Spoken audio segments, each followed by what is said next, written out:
Yeah. So, Is that because the injury list has got worse? yes, it's not easy, but let's see. Yeah. How injury ravaged are you ahead of there? Yes, a bit tricky situation, perhaps the most difficult situation that we had during the whole season. We can do this with a smile because we have already achieved our big goal, but of course it's not ideal.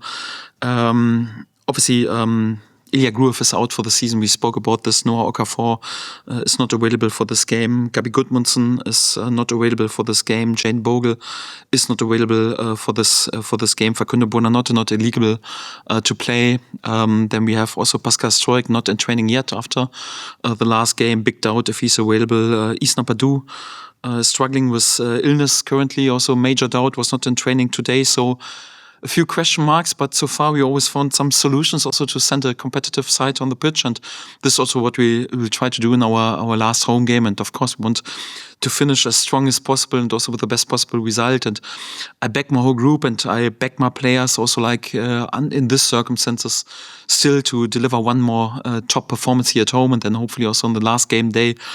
And to be competitive against a really strong side who is fighting for Europe. But in this game, we definitely need our supporters also to carry us a little bit. That's definitely for sure. But we'll work on solutions to be competitive. Yeah, I mean, I think last time out when we saw the bench, particularly compared it to, say, Spurs' bench, and you've got teenagers on your bench, which sort of suggests just how much you've been stretched. So are we expecting something similar than this weekend with the likes of Lino in there, which having to be used, even if it's not maybe desirable at the moment? Yes, I quite like also to have teenagers on the bench, like a 17-year-old Jayden Lino, for example. So because it's one of our cornerstones that these guys are our future, and it's good to have experience also in a bit more relaxed situation when we don't have a final to play anyhow. So for that, it's a good experience for them and a good learning curve. But also the last game was like the substitutions. Zeppano, when he came in, he was excellent, defended really well. Sean Longstaff had a good impact, nearly won the game for us. I think Lucas up front was also like in a really good shape, really had a decent impact. So I trust the whole group, and whoever needs to play and gets minutes at the weekend, he will represent this white shirt. And yeah, perhaps even a few more teenagers are involved. We will see, but whoever represents this club has to be competitive, and this is what we're trying to do also on Sunday. I know the chairman, when we were, I think, last at home, sort of slapped you on the back and said, "Look, we need more," because it hadn't been quite sorted there, but. How difficult is it to provide more now with this situation for the last season? Yes, we are greedy. I know it's a pretty privileged position as a newly promoted side to be there already safe, with 3 games to go right now and 44 points with 2 games to go. It's a pretty privileged position, and we value this. And we can play this game with a smile on our face, but nevertheless also with a knife between the teeth. We want to extend our unbeaten run. We want to win as many points as possible, and there are still 6 more points to fight for. And we'll fight desperately for each and every point. Now, now that we're in the Premier League for the next season. So from your point of view, do you envisage it being similar going forward? As in, because the percentages of going down again after 2 years is pretty much the same as 1 year. Do you see not much change in the sense of how Leeds United will look on the pitch going forward? We'll see. So in general, I think my thought is that the first 2 years on Premier League level are the most difficult ones. So if you're capable to survive for 2 years, then you have a good chance also to establish yourself really like for many, many years. Yeah? Because first year, as we've seen in recent years, is so difficult because the gap is becoming bigger and bigger. And the second season is just difficult because the aphorism of the first year is a bit away, and also like players who have to prove a point, for example, this is a bit away, and everything is a bit normal anyhow. And for that, very often you have it that the second year, if you forget to build on it, then it could be a very, very difficult year. And for that, the club has to be at highest alert also for the second season.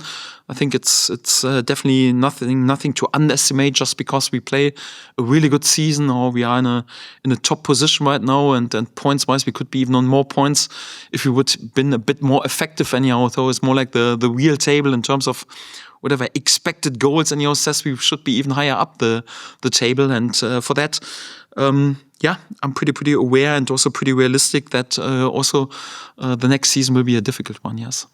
And in terms of, look, when you arrived, you said, I'm the manager here. But it is a collaboration of all the forces at the club, if you like, to get Leeds to where they want to be. But right now, you've achieved what you set out to do this season. So how much stronger do you think your bargaining is going forward now in terms of what you want at this football club?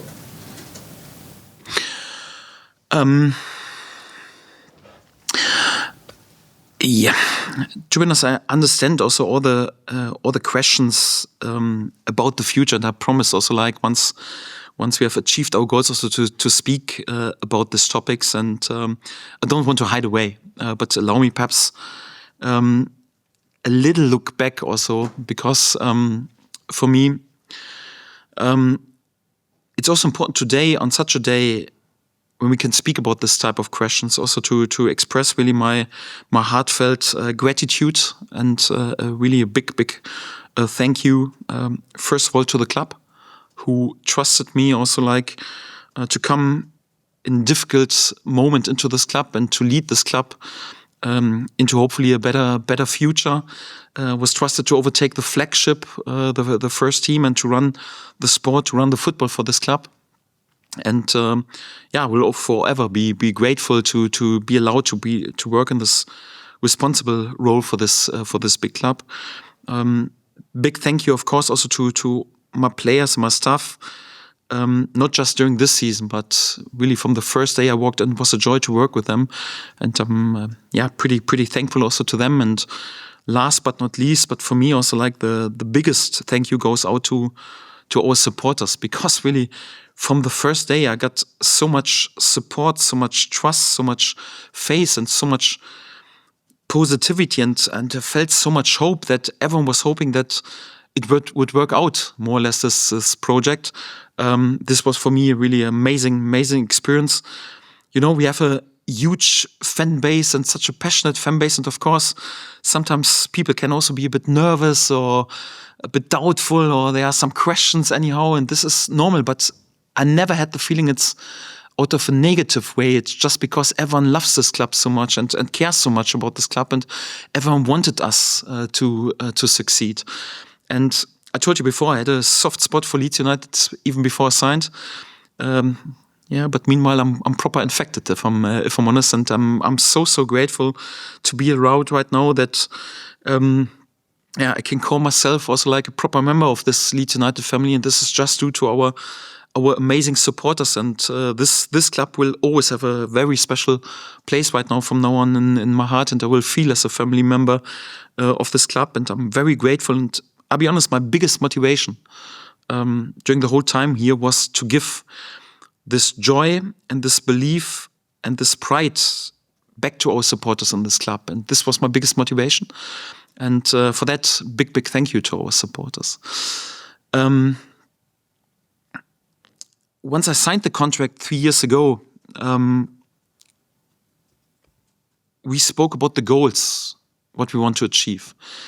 And I have to say, my mission is fulfilled, and my job is done here, and there's nothing to add anymore. So all the boxes that we wanted to tick are ticked.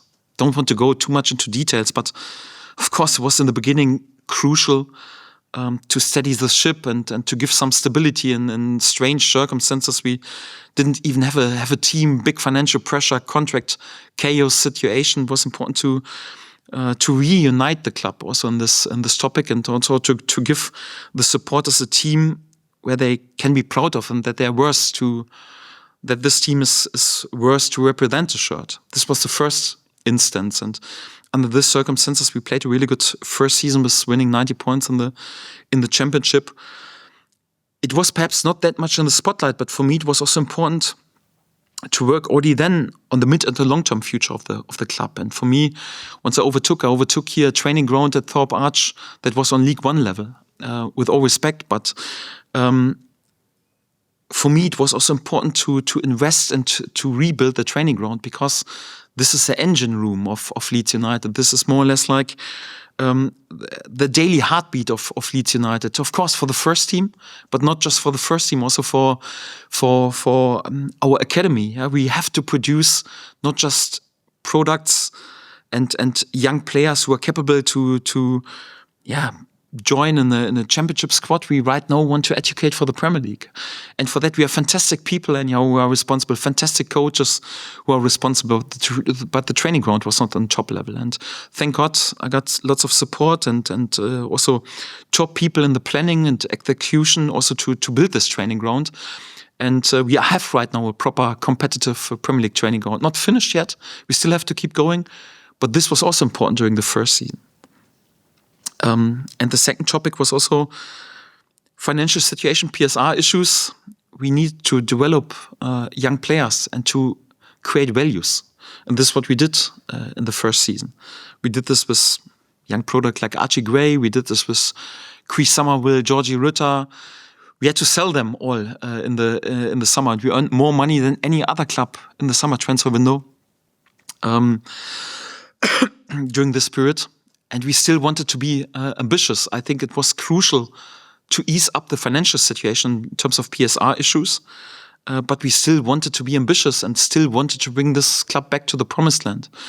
And this is what we've done more or less in the second year, was winning the title, was doing it in style, with 100 points, record points, the most goals that this club has ever scored in a single season, the best goal difference we have ever scored in a single season, the longest winning streak, the best home record. We broke all the records, and most important, to be able to lift the trophy together with our supporters, to give the pride back to our supporters. And this was more or less the next step. And the final step we spoke about was then more or less, once we are there back in the promised land, then to break the curse of all the other promoted teams.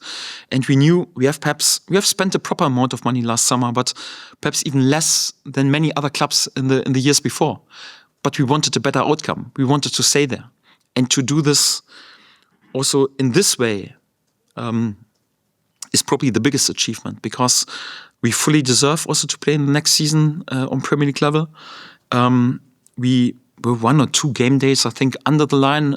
Apart from this, we were always not in the relegation zone. We have played a season where we stayed in the season unbeaten against Liverpool, unbeaten against Chelsea, unbeaten against Man U.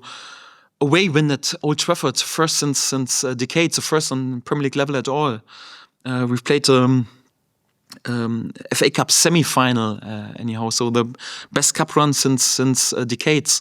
Actually, we are safe with 3 games to go, or right now with 2 games to go already on 44 points. We are closer to Europe in comparison to the relegation zone. We were just 1 game away to fight in Wembley for Europe. This was my biggest motivation also, like to bring not just this club back to the Premier League, but also to make sure that we can label ourselves then, even on this level, a proper club with pride again. This is what we have achieved during this campaign. So for that, all the boxes are ticked. I will concentrate right now also like on the last home game, because we want to finish. I know, with strange circumstances with so many players missing in style.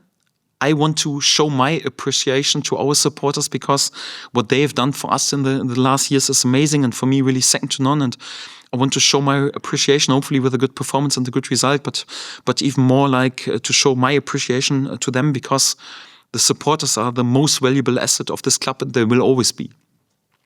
And then also to concentrate as strong as possible at West Ham, and then I will allow myself also to go home in the summer and to enjoy the summer. And I allow myself also the first time since I overtook also to look a little bit back and to be a bit proud of what we have achieved. And everyone should do this. So my mission is fulfilled. Even 1 year earlier than expected. Yeah, we spoke about 4 years, but after 3 years, all the boxes are ticked right now. I think it's right now also important also for the club.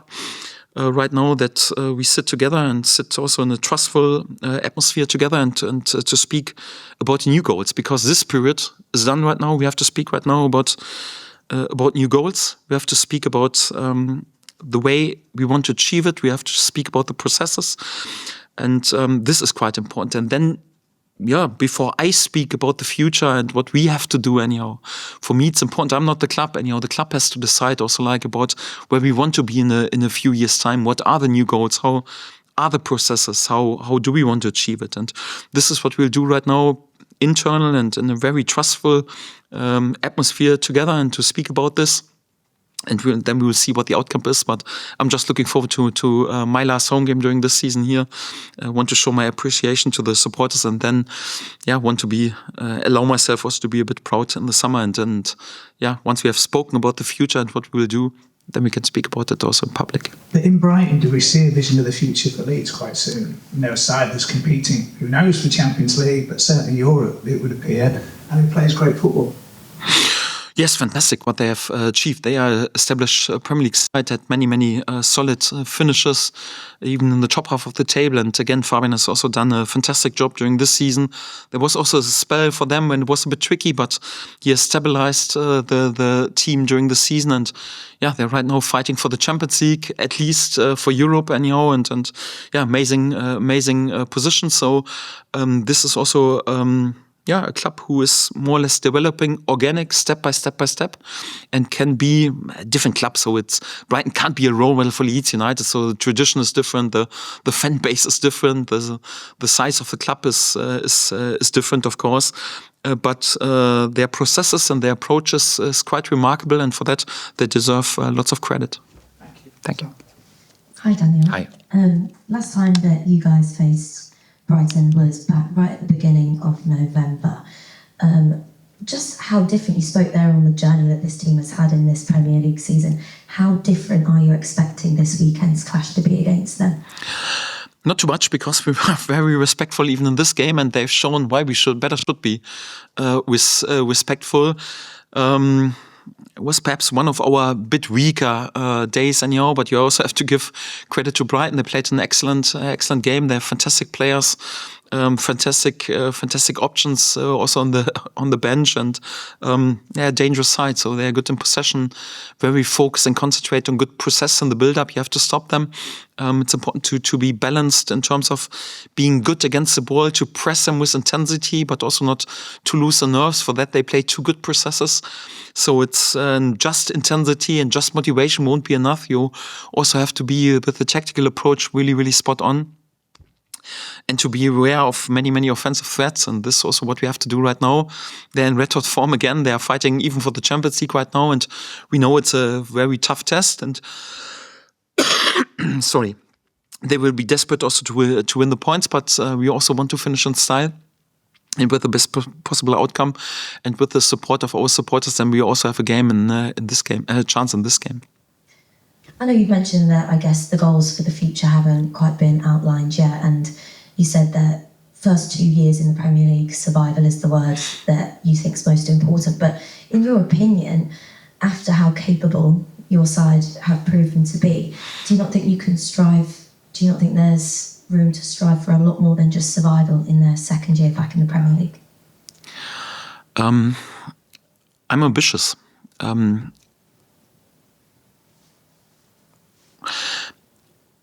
this is quite important also for me, like in the way going forward. So we can't speak about the future before we together and as a club, we have spoken about the goals and how we want to achieve it. But I can give you my take on it, and my feeling is I'm ambitious. Was like a bit the perception that was more or less like my thoughts about football being dominant, attractive football, attacking anyhow is a bit more for a team in the top half of the table. This is why there were some concerns, perhaps even before the season, because everyone knows that I like to play with a team who's competing in the top half of the table and make out of them a team who can win something. And I love to be a manager who plays for something instead of to avoid something. During this season, we had to adapt, of course, a little bit in order to avoid relegation. But in terms of going forward, I'm ambitious. I want to play something, to play something to play for, and I'm not the right choice if it's about like maintaining somehow the status quo. If you want someone who does just something more of the same, then it's definitely not me. So for me, it's more or less like I have to be convinced of a project. I have to be convinced of the way we do. And I'm at my very best when I'm 100% buy into a contract, into a project, and I'm 100% convinced to go forward in this way. So thank God I'm meanwhile in a pretty fortunate position that I can be also a bit picky anyhow, and not addicted more or less like to earn money out of a contract. So I can be picky and can choose more or less what I'm 100% convinced of. And what I think everyone knows, that the Premier League is definitely a better place with Leeds United in it. Everyone knows about how amazing this fan base is, how huge this club is, how much potential there is. That's a part of the truth. But the second part of the truth is also that we had as a club exactly one good season in the last 25 years in the Premier League. A few years ago, the first season after Marcelo, after promotion. And we missed to build on it. And right now, during this season, we have played just a second good season on this level. And for me, it's important that we don't repeat the same mistake. We have to develop and we have to evolve. If you think right now as a club, okay, you maintain the status quo, this is not good enough. If you want to be good enough on this level, you have to evolve, you have to develop, and you have to keep going. And this is for me important. And this is more or less like what I think we need to do, not to miss in developing and just trying more of the same. It's important that we develop, and this is what I stand for. But again, so for me, it's important that we speak right now together internally in a very trustful way about everything. But this is my take, and also my big thought how a club like Leeds United should go forward. And I'm just interested, with the ups and downs that you have had this season, and some brilliant ups with that. You spoke there about adaptability. On a personal note, what has been the most significant thing that you felt you've learned from being around this team back in the Premier League? Not too much learned. It was like expected. Very competitive side. If you're not 100% on it in any game, you have no chance. It was for me clear that we won't win 1 point on this level just due to individual quality, because nearly all opponents that we face have more individual quality than us as a newly promoted side. So we had to work with 100% in each and every detail. And this is exactly how the season has turned out. What was impressive, that we were more or less, apart from perhaps the games against Arsenal when they were in their prime, in each and every game really competitive. And we made many tight games out of it. And we have an incredible amount of points for a promoted side. But it feels like if we would have used our dominance in several games even a bit better, we could be even in a much better position. So this is what the team has delivered with unbelievable hard work, with unbelievable mentality, with unbelievable spirit. Of course, we wanted to create this, but that we have actually delivered with this consistency, this is the most remarkable thing, but nothing that I have learned, just something I was hoping for, and they have fulfilled, and perhaps even over-fulfilled my best expectations. Daniel, the way you've spoken just now sounds like you're kind of coming to the end of something, the first missions and the start of something new this summer. Do you go into those talks with the club with every intention of being here next season? Yes, it comes to an end because more or less the project we spoke about is fulfilled. So all the boxes are ticked. And once this happens, if it lasts sometimes a year longer or a year shorter, like in this terms, then I think it's important. It's more or less like you have to set yourself new goals. And I know that also this club and the people who run this club are ambitious. And for that, I know also what is possible here at Leeds United, and how much I'm connected to this club, and how much I believe in this club, and also what is capable to do. I think I've also expressed this in this way, but it's important also like that we're all on the same page, because I don't decide for the club. I don't own the club anyhow, and don't run the whole club. I run the sport, but for me it's important that we are 100% on the same page, and we have to speak about what we will do. So more or less like, what are the new goals? What are the new ways? Can we keep our best players? Can we improve the squad? Can we bring players in who makes us better? We have to speak about this. So far, this club wanted me to run the sport and wanted me to be there with the final decision and the final say in everything. Right now, we have fulfilled it. Perhaps they have other thoughts in the process in going forward. Perhaps not. We have to speak about it. But one thing is also for sure. So I will also just lead the project when I'm in charge and I overtake the decisions like I've done also in the recent years. And this is more or less like what we have to speak about it, because once a thing comes to an end, it's also important, like we did 3 years ago. We spoke very open, very trustful, very honest about how we want to work, what we want to achieve. We have achieved it. And this is credit to everyone who was involved. And right now, we have to speak about, okay, which is the next project anyhow, because just somehow to maintain for 1 year or to do more of the same and to survive for one more year, for me makes no sense, because then you're not there on the top level anymore. And this is more or less how I judge it. When it comes to player contracts and things like that, obviously things are always ongoing. It's not just the end of one season and then talks start. So can you tell us anything about where the club might be with Pascal, with Ethan, with Carl Darlow, people like that? No, because this is also connected to what we have to speak right now. So it's connected to the goals that we want to set up for the next years for this club, also like the processes and also what is possible, like I said. So is it possible to keep our best players? Is it possible to bring quality in to improve? I think this is what we have to do if we want to develop and if we don't want to become a dinosaur. What happened a little bit after the last really good season on this level after Marcelo, we missed a little bit to develop this club, and these are exactly the topics we have to speak about. Daniel, just building on from what you've said before, if you do have this meeting with the board and you go into it and you feel like actually things aren't aligned and you're not convinced, just for clarity's sake, is there a possibility that you could leave your position? I don't speak about possible outcomes. So we have a very, very trustful connection with our board. So they have convinced me 3 years ago. I didn't apply for the job, anyhow. They have convinced me to overtake this project, and I had to be convinced in a few. Also chats, not just chats, but we went a lot into detail anyhow. And right now it's important also like to have the same talks in a trustful, in a very open, in a very honest atmosphere. And I know this relationship is full of trust and full of belief in each other. And can't tell you about what is the outcome anyhow. So we'll do this internally, and then we'll come out and we'll see what the outcome for the future is. I know you won't want to give too much detail, and that's understandable, but if in your mind, if you already sort of got an outline idea of how this summer might look in terms of transfer player profiles, and also perhaps as well what formation you might even use next season.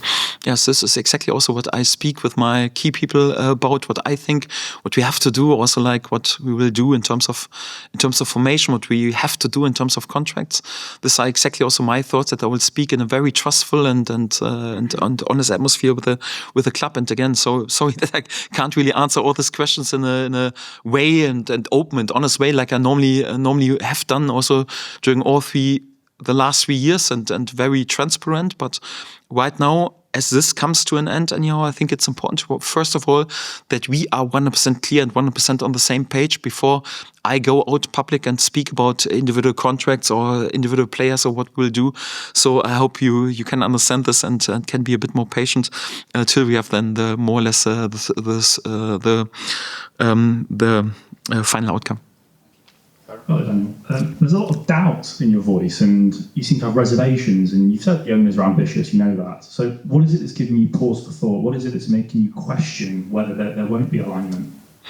No, that's a wrong interpretation. And, perhaps I sound, because I was ill the last week, a bit raw today anyhow, but there is not 1% doubt in my head, just like a honest, realistic view on the things, because we have spoken about what we want to achieve.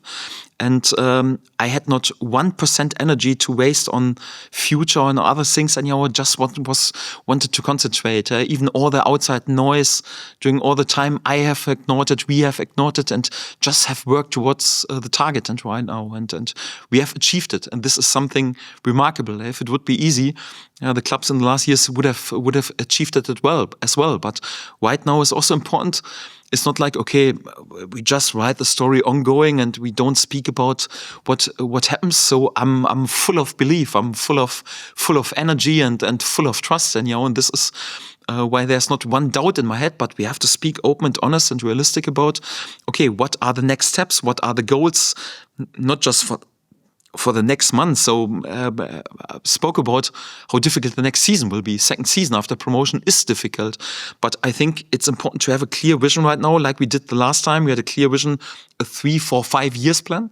We have to do more or less the same right now and then work towards it step by step. And this is more or less the most promising thing. If you just try somehow to survive the next season, anyhow, then exactly this happens what the last time happened when this club had a really good season on the top flight level. And I won't overtake a season where I'm not convinced that we're heading into the right direction. Safety was confirmed on Sunday, but for a little while now, I guess people outside the club can speak more freely about it, and it's looked like Leeds are heading in the right direction for some time. So has there been any conversations or intent shown by the people above that they would like to open contract talks with you and to take these next steps with you at Birmingham? That's not important, and also nothing I have to speak about it. So first of all, we have to speak about what is important for the club. So my contract, anyhow. So that's the easiest part, anyhow. So it's more or less like, for me, it's important. I'm never addicted. Meanwhile, I was different when I was a bit younger, anyhow. And then you need to perhaps also earn your money in this job. Meanwhile, I'm in a pretty fortunate and privileged position, and I can allow myself to be picky. And I will always just overtake projects and things where I'm 100% convinced of. And if I do so 100%, and then you get 100% of my workload. If I'm not convinced of anything, it could be the most attractive contract offer from somewhere, anyhow, I wouldn't do this. I have to be convinced, anyhow. And for that, contract or more or less money or whatever, this is not important for me. For me, it's important in which way this club wants to develop, and this is the only topic we have to speak about, and all the other things, will then come. But contract is for me not in the spotlight at all at the moment. Thank you. Can we turn cameras off, please, for the embargo section? Thank you very much.